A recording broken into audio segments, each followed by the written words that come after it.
Hi, if you're like most people, you've probably experienced fear multiple times in your life, and you've seen how it can really cripple you. In this video, I'm going to tell you about how your body actually manufactures that fear response. Yeah, it chooses it. And later on in the video, I'm going to give you 3 examples of how that fear can appear and 3 ways you can respond to it so it doesn't stop you and you can move forward.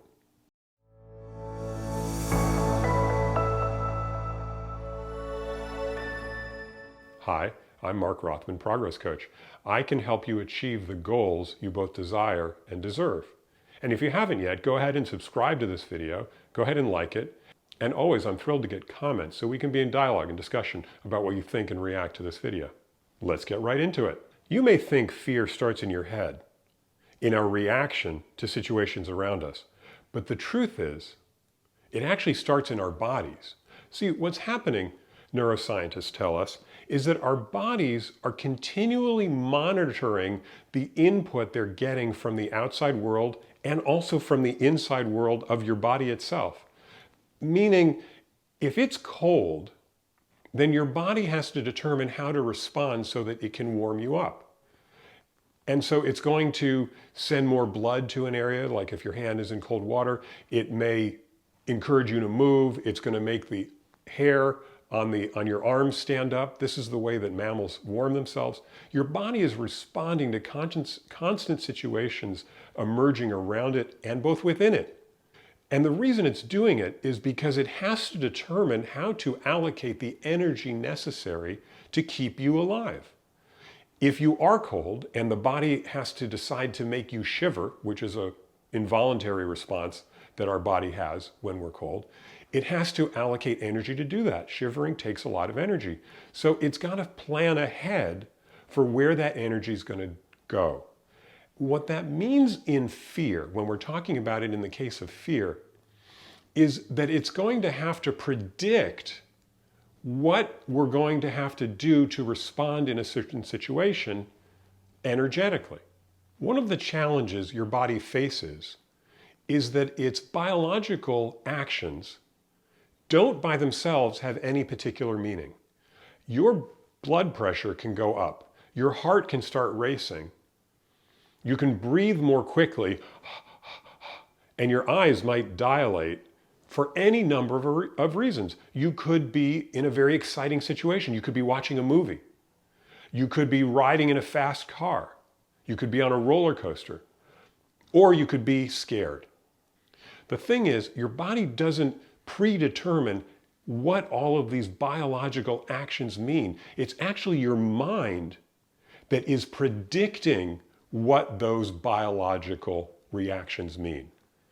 So your body has the biological reaction: faster breathing, faster pulse rate, heavier breathing.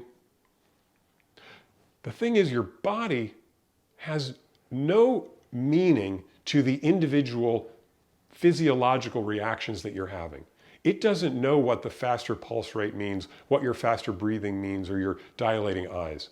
When your body senses these internal changes, it has to predict what it needs to do next. And it's going to look at all of the different experiences you've had where you've had these biological responses in the past. And it's going to select the one that's the most appropriate for that situation.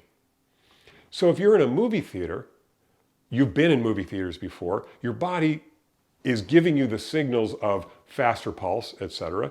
And your brain is going to say, oh, I'm in a movie theater. I actually don't have to do anything except just enjoy the movie. You have predicted the response and you followed through with that through your actions.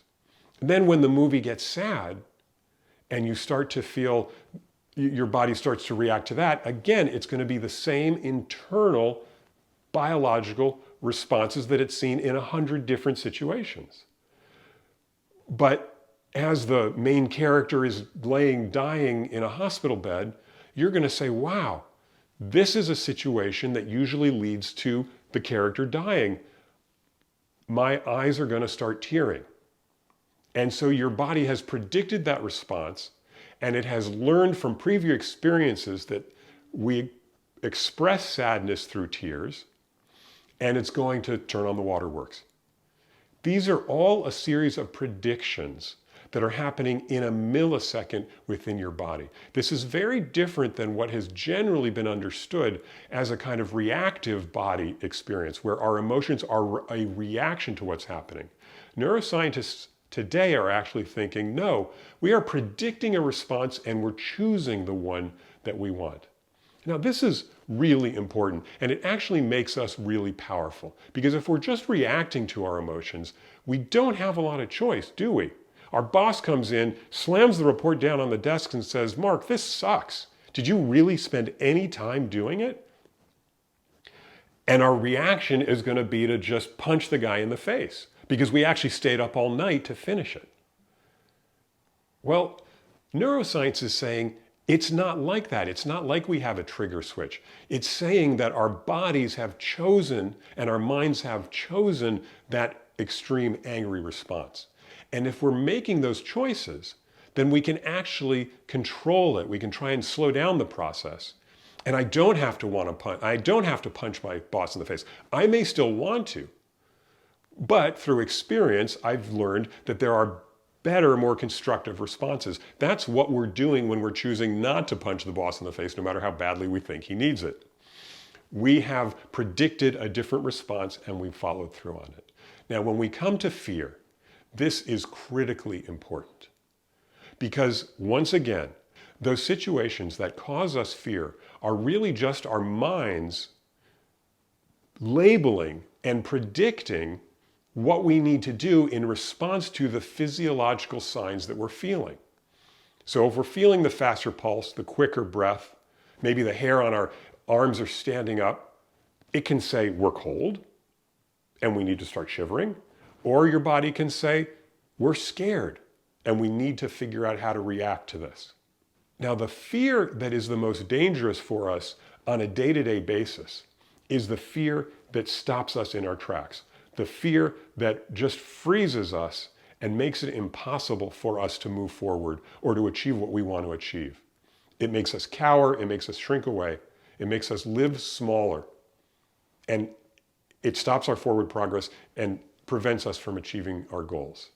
Now that you understand that freeze, flee, or fight are actually choices your brain has made in predicting what's happening and guiding your actions based on that prediction, you have a tremendous amount of power. You can work on making different choices. And when I work with you as my client, when I work with anybody, what I'd like you to take away from this video is the idea that we're going to move forward towards our goals only when we're fully in action mode. Now, fight mode is a little bit of overstating it, because I'm not talking about everything's a fight, but what I am talking about is restoring the control of your actions to you. As neurologist Lisa Feldman Barrett talks about it, you can be an architect of your experience. You can shape that experience. It's not easy. I understand that. And it's definitely not work we can always do alone. If we want to have action responses to those moments in our lives when we've previously chosen flee or freeze, we can do it by predicting and practicing what that would look like in the future. We can take a situation that scares us and we can work it through in our minds. And I think that's what most people do. The next time this happens, I'm going to do X. I think that's what most people do. But it's not work we can do alone. And that's why I want you to comment on this video. Let me know what you think. Let's be in dialogue, because we need help. We need feedback from others to do this. That's also why I want you to subscribe to this video. Watch the other videos that I've got and see how you can become the architect of your own lives. And go to my website, markcoach.net. There's a lot of information there about how I work as a coach, and reach out to me. And let's start a conversation about how I can help you take more action, be more the predictor of your experience, and be that architect, so that fear doesn't just freeze you or make you run away, but instead becomes an opportunity for you to choose to react and be the person you want to be. See you in the next video.